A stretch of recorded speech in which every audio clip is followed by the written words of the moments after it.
The Social Justice Commissioner has lashed out at what he says is a blatant double standard in Australia's court systems.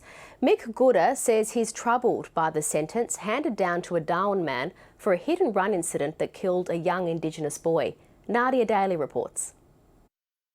Jack Salton Page was described by his parents as a little boy with a big heart.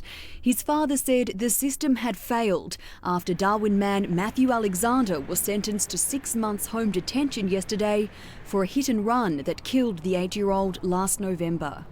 The Aboriginal and Torres Strait Islander Social Justice Commissioner seems to agree, pointing to the high incarceration rate of Indigenous people. When we look at our mob going to jail for the simple thing of not paying fines, yet someone can be involved in the death of a child and there's no sanction whatsoever, and I just find it hard to comprehend. The Northern Territory's Attorney-General says he's broached the issue of an appeal to the sentence with the Director of Public Prosecutions. I've spoken to the head of the DPP today, but it is beyond the reach of me, even as the Attorney-General, to direct the DPP to do anything. Today in court, 23-year-old Matthew Alexander pleaded guilty to drugs and driving charges arising from the day of the incident.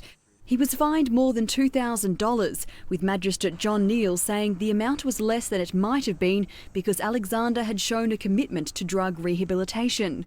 His lawyer said the community can have full comfort that this young man has done all he can to get off drugs and turn his life around. I'd like to see our mob given the same opportunities for rehab, and secondly, being given the same considerations.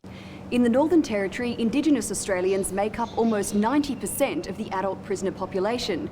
This case has renewed calls to take a closer look at the justice system. Nadia Daly, ABC News, Darwin.